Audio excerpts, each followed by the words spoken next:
Thank you all for being here. I know that the commitment that you have to make, that your organizations have to make sure that you're here for these seminars, and so we appreciate you all being here to take the time out of your schedule to come to lead New Jersey and to participate fully. It's an honor for me to be an alum of this great organization, to serve on the board and to be the chair. And one of the perks that comes with being the chair is that, Mark asked me if I could reach out to the mayor to invite him and then introduce him to all of you here in his city, to welcome you and to welcome Lee to Newark. So it's a privilege for me to be up here and say a few things about the mayor. I'm excited I've known the mayor. I think a lot of us know him because it's hard not to know of the mayor of the largest city in the state of New Jersey. But there are some things that I think you're gonna get to know about him as he speaks. Speaks today that you might not have known.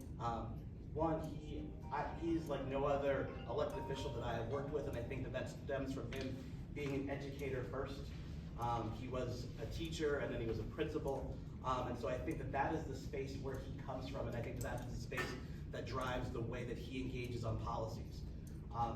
A lot of times, and you'll see this as you do travel the state, you look at policies, people will say those siloed in terms of like, a housing issue only affects this group of people but doesn't affect this group of people.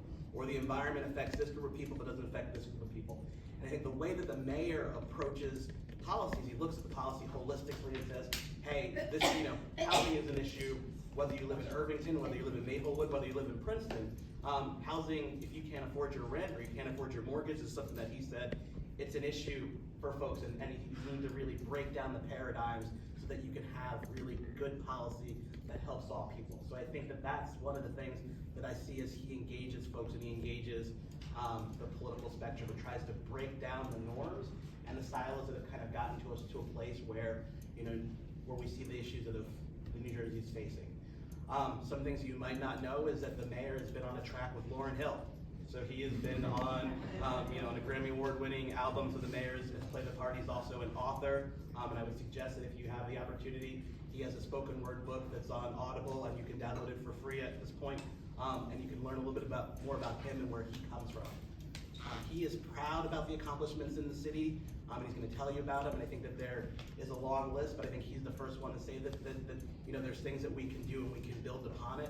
I think you look at some of the real strong achievements that he's here in terms of addressing homelessness, or you look at the achievements that he's done in bringing crime in the city down to a 60-year low. I'm excited to have him come speak to you because I think that sometimes folks don't get an opportunity to really come to the city, engage the city, and learn about it. Sometimes people think that we're just the airport, which is what a lot of my friends say, oh, Newark is just the airport. There is so much more here, and I think that we are so fortunate to have an ambassador for the city of Newark and for the state. So I'm privileged to now know the mayor, call him a friend, and I'm so grateful that he was able to take a few minutes here to welcome you and welcome Lee to the great city of Newark. So thank you, Mayor.